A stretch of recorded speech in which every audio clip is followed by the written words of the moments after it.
vais te parler de dégradation de batterie dans cette vidéo. Je sais qu'il y a beaucoup de vidéos qui ont été faites à ce sujet.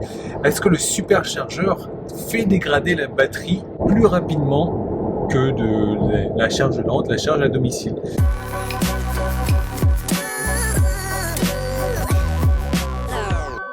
J'ai avec moi Sacha.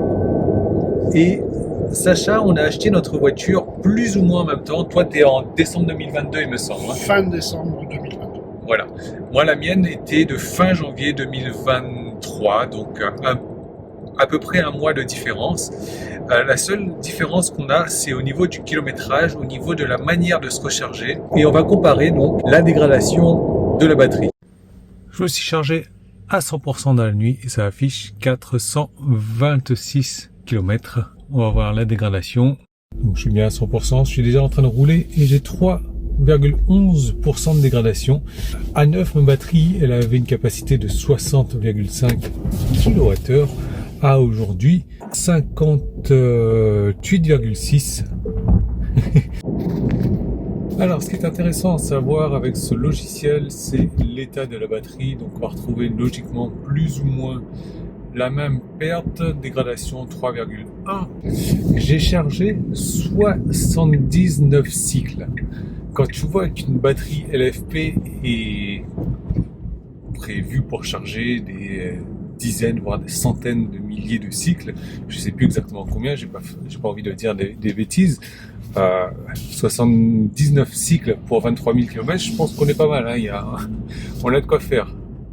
Ensuite, ça c'est intéressant. Donc tu vois que j'ai rechargé 3715 kWh. J'ai perdu 13% en chauffage, préconditionnement, mode sentinelle, etc. Je consommais à peu près 8 kWh et demi par jour. Ma conso moyenne est de 140 Wh au kilomètre. Et surtout, je me suis rechargé 27% sur les superchargeurs, sur des charges rapides. Et ça, c'est une information vraiment importante. Moi, comme tu l'as vu, ma voiture, 25 000 km, 3,31% de dégradation de batterie et elle affiche à 100% 425 km. J'ai rechargé 28% ou 27% en DC, donc avec du superchargeur, et le reste du temps, c'était, je crois, à peu près 15-20% en 11 kWh et 50% à la maison, c'est-à-dire en 3 kW à peu près. Ma dégradation, 3,31%, classique, si on regarde par rapport aux dégradations de tout le monde, parce que j'ai une utilisation plus ou moins identique à tout le monde, donc je fais beaucoup de charges lentes, beaucoup de charges à domicile. On va voir la différence justement maintenant avec Sacha. Alors Sacha, merci de me recevoir dans ton bureau. C'est le cas.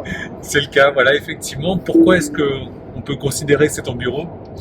Parce que je suis chauffeur VTC, donc je passe énormément de temps dans ma voiture. Et quand je suis en repos, je conduis mes copains à Toulon pour récupérer leur nouvelle automobile. Et voilà, donc oui, beaucoup de kilomètres. En un an, un peu plus d'un an, j'ai fait 82 000 kilomètres, principalement avec des supercharges. Parce que je n'ai pas de chargeur à la maison et en roulant 80 000 km, on passe du temps au superchargeur. Donc on vérifiera après sur mon application Tesla-Fi, mais je crois que je suis à 94% de supercharge et le reste en alternatif, donc 6% je crois. Donc alors, juste petite parenthèse, hein, tu confirmes donc que on peut avoir un véhicule électrique sans avoir de chargeur à domicile et on peut faire 80 000 km en véhicule électrique sur un an sans avoir de charge à domicile. Oui, tout à fait. Alors, au début, c'est toujours, on a un peu peur, mais pour l'installation chez moi, vivant en appartement et le garage étant très loin de mon appartement, le coût de l'installation est relativement cher. Et donc, pour l'instant, je me suis cantonné au chargeur rapide. Vraiment aucun souci, surtout maintenant, en préconditionnant les batteries, on récupère quasiment 200 km en 15 minutes. Donc vraiment, aucun souci à ce niveau-là. On est plutôt tranquille. Et puis surtout avec la multiplication des chargeurs partout, on est vraiment... on se pose même plus la question. Il y a quelque chose que Sacha fait de différent par rapport à moi, malgré le fait que je charge à domicile, donc ça devrait être plus simple pour moi, c'est que moi je chargeais à 100%, pas forcément une fois par semaine, un petit peu moins, une fois tous les 10 jours, toutes les 2 semaines à peu près, parce que j'étais tombé sur des informations qui disaient que voilà, moi contrairement à Sacha, quand je charge ma voiture à 100%, je ne vais pas rouler derrière après. Donc c'est possible que la voiture reste avec plus de 90% de batterie sur 3-4 jours, ce qui n'est pas forcément bon pour la batterie LFP. Ça, c'est mon avis personnel. Sacha, lui, par contre, tu charges à 100% régulièrement. Ouais, et je dirais même quasiment tout le temps. Quand je vais au superchargeur, c'est un moment où j'ai du temps, où j'ai pas de course prévue pour mon boulot dans l'heure qui suit. Donc je fais quasiment la charge complète à chaque fois. Et j'attends la calibration. Donc vraiment, je dirais, je vais jusqu'au bout du processus. Et je trouve que ça change beaucoup à ce niveau-là.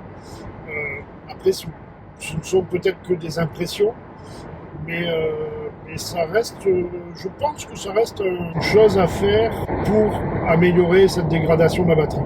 Par contre, c'est quand je la charge à 100%, derrière, je l'utilise de suite. C'est-à-dire que je ne laisse pas la voiture la nuit à 100%. Je pense que quand je le fais, la plupart du temps, quand je rentre chez moi, je suis entre 80 et 90%. Au niveau des stats de Sacha, il est toujours à 136 de moyenne. Ça fait rêver quand même pour les 74 000 derniers kilomètres parce qu'il avait fait un reset. Mais au total, donc 82 000 kilomètres. En février, 135 de moyenne aussi. Bon, là, on est sur l'autoroute depuis 200 bornes maintenant, 165 de moyenne. Il fait relativement froid, il fait 8 degrés. Est-ce que tu penses que Sacha a une dégradation identique à la mienne, supérieure à la mienne ou inférieure à la mienne? Laisse-moi savoir ça en commentaire. Et tant qu'à utiliser tes doigts, si tu n'es pas encore abonné, abonne-toi, active les notifications, pouce en haut aussi tant qu'à faire. Du coup, on va regarder la dégradation de Sacha maintenant. Alors, c'est Tesla Phi, c'est une usine à gaz. Hein, tu as énormément de statistiques. Est-ce que tu peux déjà nous montrer la manière dont tu charges en DC, en AC? Donc on est à... Tu as 61% de charge autre que Tesla. Ok. En CCS. Tu es à 32% en superchargeur Tesla. C'est-à-dire 93%. Et 6,5% c'est ça. En alternatif. Voilà. C'est ça, donc 93% de superchargeur sur 82 000 km, c'est-à-dire 70 000 bornes en superchargeur. Ok, et maintenant, ta dégradation.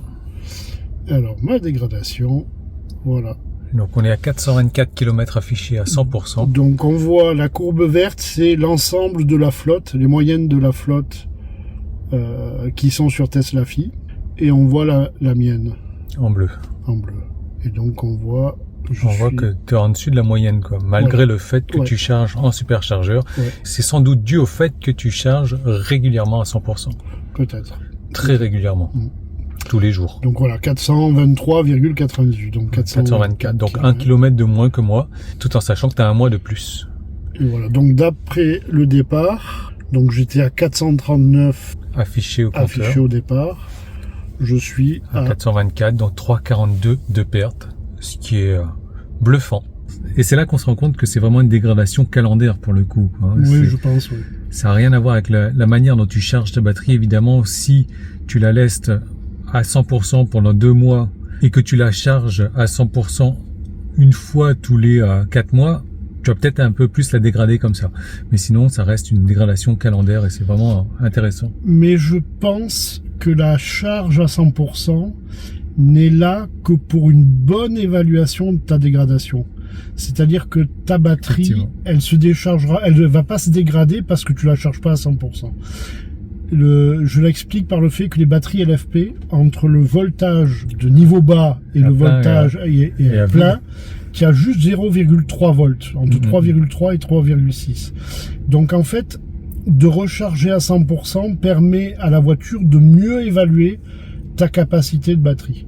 Donc c'est peut-être que dû à ça que j'ai une faible dégradation marquée. L'avantage de recharger souvent, c'est qu'on a une meilleure évaluation de notre estimé de capacité de batterie. Bon, bah écoute, merci Sacha. Ça faisait longtemps qu'on parlait de faire cette vidéo là, et je suis bluffé quand même de voir ce genre de statistiques. Ah tiens, bah là on voit que tu charges à 100%. Voilà, tous les jours, hein. Ouais. Tous les jours, c'est ça. Et du coup, bah ça te maintient une dégradation correcte de la batterie. Quelque chose à rajouter? On va voir ta voiture maintenant. On va voir ma voiture, mais bon, ça sera une vidéo dédiée. Si tu veux pas la rater, bah tu pousses en haut. Et tu t'abonnes. Bah ouais, tu t'abonnes aussi. Puisque tu es arrivé à ce stade-là de la vidéo, si jamais t'es pas encore abonné, abonne-toi. Pouce en haut, c'est gratuit. Moi, ça me fait plaisir. Et puis, c'est important pour la chaîne aussi. Je vais te raconter une petite anecdote vraiment sympathique au sujet de Sacha. Je sais plus à quelle période, je pense que c'était en 2021. Il m'avait laissé un commentaire que j'avais pas apprécié sur la chaîne. Il parlait de Yann Lapince ou un truc du genre. Ce qui effectivement représente un petit peu le concept de la chaîne, essayer de retrouver des charges gratuites ou en tout cas payer le moins cher possible ses recharges, hormis le confort d'électrique. L'idée, c'est d'économiser sur ces trajets, quoi. On ne prend pas une électrique pour dépenser autant qu'en thermique. Enfin bref, je referme la parenthèse. Et donc ce commentaire, la pince, je ne sais plus exactement de quoi ça parlait, ça ne m'avait pas forcément plu à cette époque-là. Donc j'avais banni Sacha de la chaîne, comme ça m'arrive de faire souvent avec d'autres personnes en fait, qui ne respectent pas le concept de la chaîne en tout cas, ou l'ambiance de la chaîne. Enfin bref. Quelques semaines plus tard, je me suis dit c'est bon, Sacha a purgé sa peine, je vais le débannir. Et voilà, je ne sais pas s'il s'en est rendu compte ou pas, qu'il a été banni, qu'il a été débanni, enfin bref. Moi, en 2022, il me semble, en août, j'ai déménagé sur Nîmes et ça a été comme d'habitude avec moi, truc de dernière minute. Et il se trouve que j'ai galéré à trouver de quoi me loger à Nîmes. Et puis j'avais posté un message sur mon onglet communauté dans YouTube disant que voilà, s'il y a quelqu'un qui habite dans les parages, j'aurais besoin d'aide, besoin de conseils, etc. Et la première personne à m'avoir laissé un message, devine c'était qui? Sacha. C'est marrant comme la vie nous rattrape en fait. Enfin, je sais pas comment dire ça, tu comprends sans doute ce que je veux dire. Enfin bref, Sacha m'a laissé un message amical, etc. Ouais, je suis disponible si tu as besoin de moi, appelle-moi, etc. Blablabla. Et c'est vrai que ce jour-là, Sacha m'a retiré une grosse épine du pied. Et de fil en aiguille, Sacha est passé du stade de personne que j'avais banni à débanni, à personne qui a bien voulu m'aider, à ami, à très bon ami, à excellent ami en fait. Et aujourd'hui, on s'appelle, si c'est pas une fois par jour, ça doit être 2 ou 3 fois par jour, quoi. Et voilà, c'est marrant les surprises que la vie nous réserve parfois. Et voilà, je tenais à partager ça. Sacha, je sais que tu regardes la vidéo de toute manière, donc je te salue. Merci pour tout. Merci pour tout, ouais, franchement, du fond du cœur. Et si jamais tu cherches un VTC de qualité sur Montpellier, Sacha, le top du top. Donc voilà, je voulais partager cette petite anecdote avec toi et je remercierai jamais assez Sacha et je regrette mon geste de l'avoir banni et enfin voilà, je sais pas comment le dire. On se quitte là-dessus alors.